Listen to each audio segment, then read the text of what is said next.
नमस्कार। मेरे सभी श्रोतागणों को मेरा प्यार भरा नमस्कार। आज हम श्री कृष्ण की 3 ऐसी रोचक कहानियों के बारे में पढ़ेंगे जो अति मनोहर है, साथ ही साथ हमें कई प्रेरणाएँ देती हैं। आइए जानते हैं इन्हीं रोचक कहानियों के बारे में, जिसमें से एक है दुर्योधन की पत्नी का कृष्ण भक्त हो जाना। आइए जानते हैं इसके बारे में।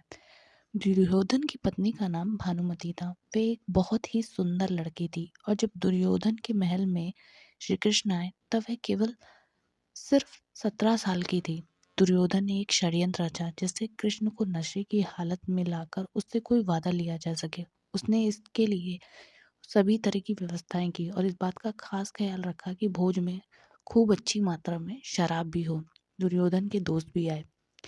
सभी ने इतनी शराब पी ली कि वे सब नशे में धुत हो गए, पर कृष्ण भगवान ने अपने आप को शांत रखा। वह हर तरह से सभी को खुश करते थे।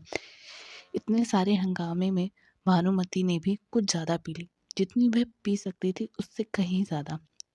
वो एक युवा लड़की थी और उसने इन चीजों की आदत ना थी, अतः वह नशे में बहकने लगी। कुछ समय बाद सभी लोग बहकने लगे और कुछ चीजें काबू से बाहर जाने लगी। भानुमति अपने आप पर काबू ना रख सकी। वह कृष्ण से लिपट गई और उनके लिए अपनी इच्छा प्रकट करने लगी।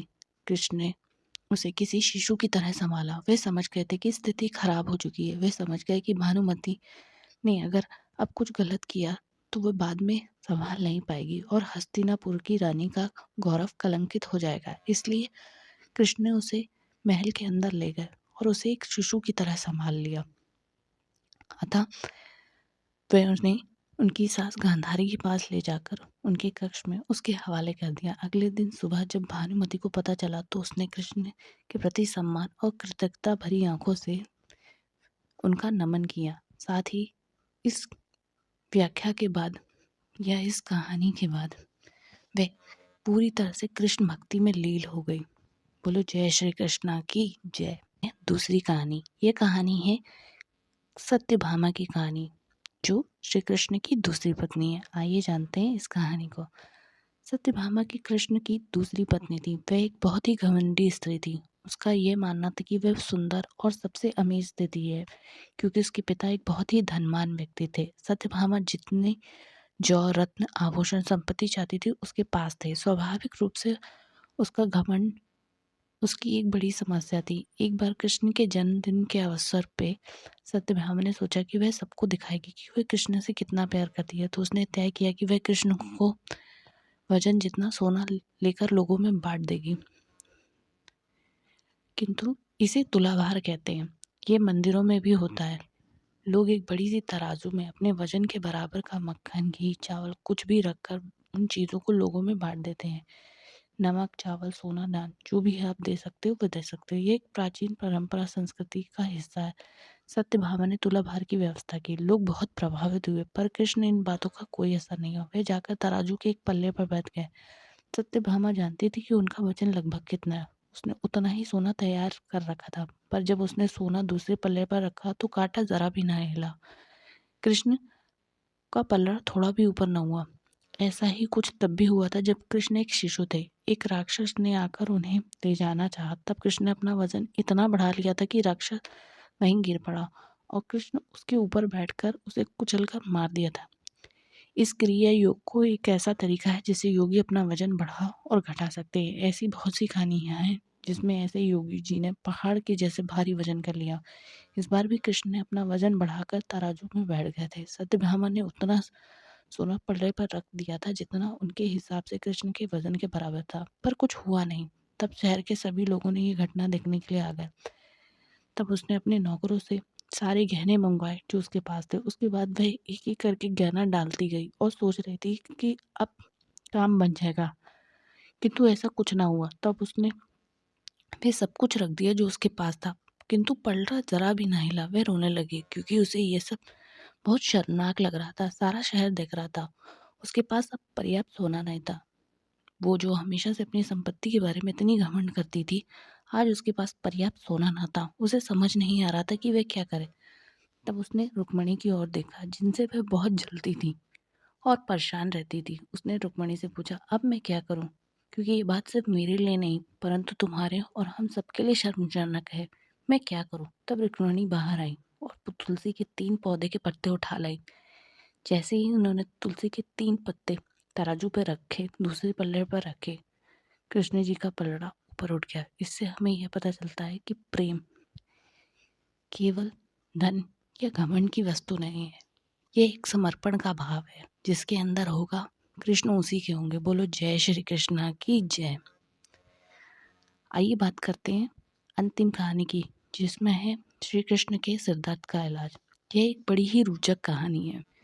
चलिए जानते हैं इस कहानी को। एक बार कृष्ण के जन्म दिवस के अवसर पर उत्सव मनाने के लिए बहुत बड़ी तैयारी की गई। नृत्य संगीत भी बहुत कुछ किया गया। लोग बड़ी संख्या में इकट्ठा हुए, पर कृष्ण जी घर पे बैठे रहे। शायद उन्हें उसमें भाग नहीं लेना चाहते। वैसे तो कृष्ण हर तरह के उत्सव में भाग लेने के लिए तैयार रहते थे, पर इस दिन किसी वजह से उनकी इच्छा नहीं थी। रुक्मिणी आई और पूछने लगी, नाथ क्या हो गया आपको? क्या बात है, आप उत्सव में शामिल क्यों नहीं हो रहे? कृष्ण बोले, मुझे सिर दर्द है।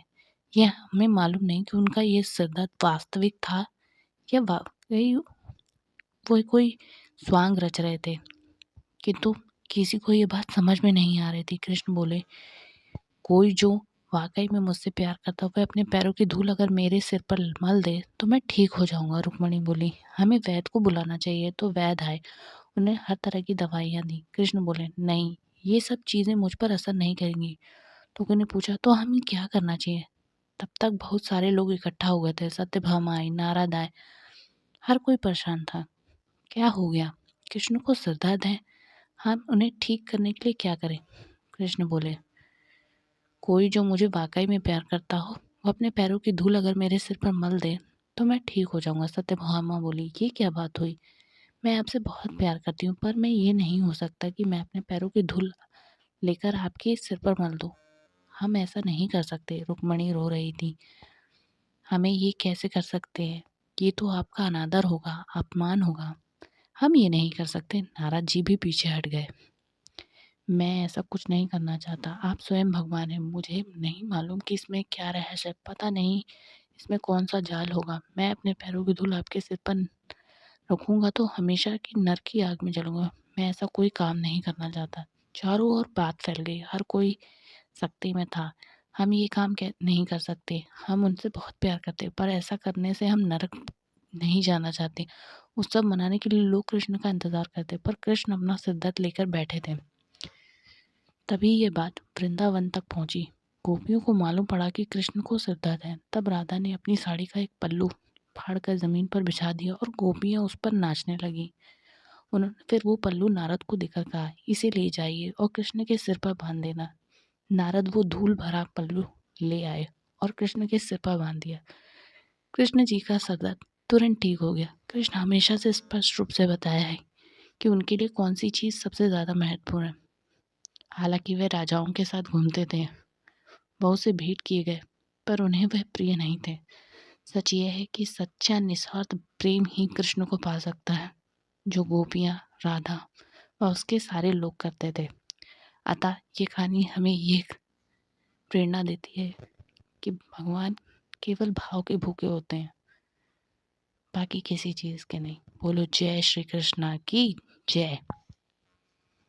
दोस्तों, अगर आपको मेरी ये कहानी अच्छी लगी हो तो कृपया करके चैनल को लाइक और सब्सक्राइब करें। साथ ही कमेंट में इन कहानियों के बारे में बताएं। साथ ही मैं क्या सुधार कर सकती हूँ इस पर भी ज़रूर मुझे बताएं। धन्यवाद।